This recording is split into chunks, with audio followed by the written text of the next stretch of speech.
Namaskar. Today we'll introduce drug interactions. We'll discuss what is drug interaction, what are the different types of drug interactions, and what are the factors affecting drug interactions, and what are the drugs which are prone to drug interactions. All these things we'll discuss today. So,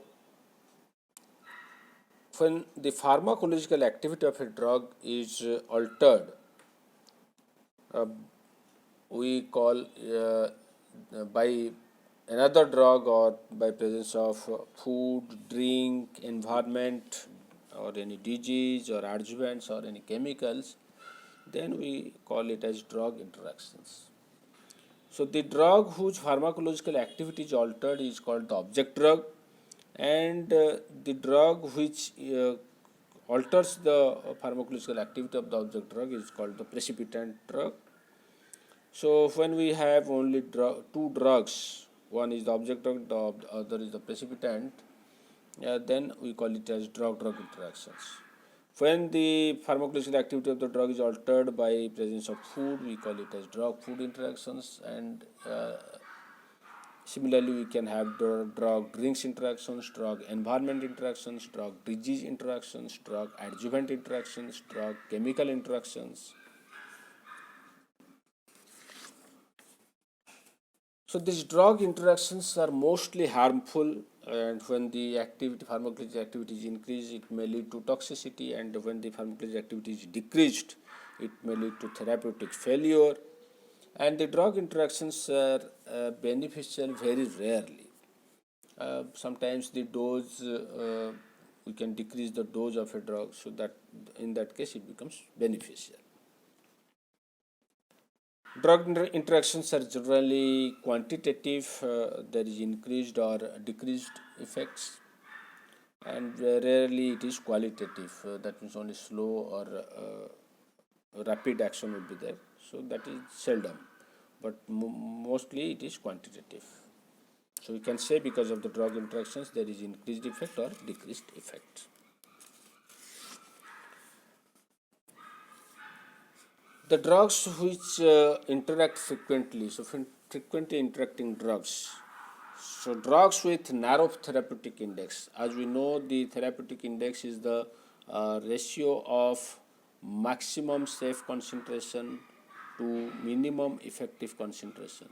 So the ratio of maximum safe concentration to minimum effective concentration is called the therapeutic index. It is a number, and drugs with narrow therapeutic index means only 2 to 4. If the therapeutic index is 2 to 4, that means a slight change in drug concentration. So here we have taken time, and here the plasma concentration, and if slight change in concentration is, so therapeutic index is only 2, so slight change may lead to the drug concentration above the maximum safe concentration, so it may lead to toxicity. So the drugs with narrow therapeutic index are very much prone to drug interactions. Similarly, if the therapeutic level will be below MEC, there will be therapeutic failure. Then there are drugs which can induce or inhibit enzymes. So there is a group of enzymes called cytochrome P450 group of enzymes required for metabolism of drugs, and the peculiarity of this group of enzymes is at a time simultaneously the group of enzymes can be either stimulated or induced or can be inhibited, and that will affect the metabolism. So it can either increase the metabolism or can decrease the metabolism. So certain drugs which are enzyme inducers like barbiturates, phenobarbital, so they will induce the enzyme system, so they will increase the metabolism of the object drug. Similarly, there are inhibitors, enzyme inhibitors, for example, cimetidine. So enzyme inhibitors, so they will inhibit this group of enzymes. So if another drug is taken which is metabolized by this group of enzymes, so their metabolism will decrease because they are enzyme inhibitors. So if metabolism decreases, means the therapeutic activity increases, so it may lead to toxicity. And when there is enzyme inducer, it increases the metabolism of the object drug, and increase in metabolism means increase in excretion, so there will be decreased therapeutic effect. Then drugs which exhibit zero order kinetics or saturation kinetics. In that case, if up to a certain concentration, the metabolism will be there. After that, there will be saturation in metabolism. So up to a certain level, the metabolism will be there. Then there will be saturation in metabolism. So if there will be no metabolism, that means the drugs cannot be excreted, they will remain there, and that will lead to toxicity. So drugs like phenytoin, theophylline, they show zero order kinetics or saturation kinetics. So these drugs are also prone to drug interactions. Then the drugs intended to be used for prolonged period, and if they are with narrow therapeutic index, then they are the most frequently interacting drugs. And anti-epileptic drugs used for long period, and they have narrow therapeutic index like your carbamazepine. Then oral contraceptives, antiarrhythmics, all these drugs have to be used for prolonged period. So and in a precise concentration, they have to be there. The therapeutic range has to be maintained. So these drugs are also prone to drug-drug interactions. Now we'll discuss the factors contributing to drug-drug interactions. The drug-related, already we have discussed, the drugs with narrow therapeutic index, drugs used for long-term, drugs showing saturation kinetics, drugs which are enzyme inducers or enzyme inhibitors. And some patient-related factors are there. Suppose a patient is with multiple diseases. So multiple diseases, multiple drugs have to be taken, so there will be drug-drug interactions. If the patient is with impaired liver or kidney, so there will be impaired hepatic and renal function, so there will be no metabolism. Impaired liver, so metabolism will decrease, and metabolism will decrease means excretion will also decrease, and impaired renal function, that means the excretion will decrease. So excretion will decrease. So patients with impaired hepatic and renal function are very much prone to drug-drug interactions.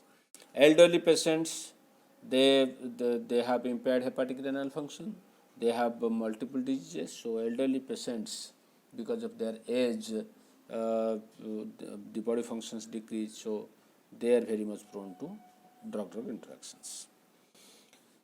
Some patients are there who are consulting several physicians, so they have multiple prescriptions, multiple prescribers, so number of drugs are there, so they are also prone to drug-drug interactions.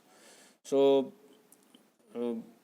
some patients they are taking the prescription drugs, along with that with their previous experience or from their friends, they also take some OTC drugs, over-the-counter drugs or non-prescription drugs. So again, multiple drug therapy and drug-drug interactions.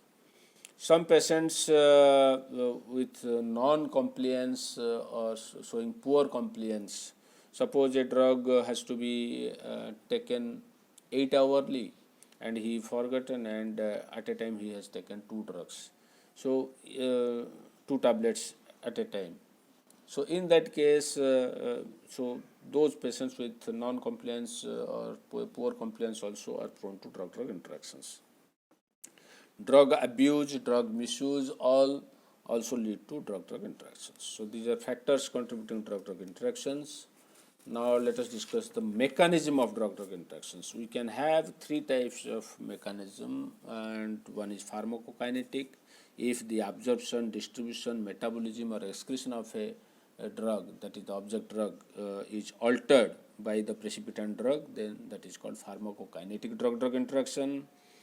Then pharmacodynamic drug-drug interaction occurs when it may be direct or indirect, when the drugs with related effects alter the effects of the other drug, and maybe the both having similar action or maybe having opposite action. then that is called pharmacodynamic drug-drug interaction. And drugs with unrelated effects sometimes can alter the effects of the object drug, and that is called indirect pharmacodynamic drug interactions. And drug interactions may be pharmaceutical, and these are physiochemical interactions, and there will be alteration in the physical property or chemical property of the object drug, and so we can call them as incompatibility reactions. So as you know, incompatibility can be physical, chemical, and therapeutic. So here basically the physical and chemical incompatibility are coming under pharmaceutical drug interactions. Thank you.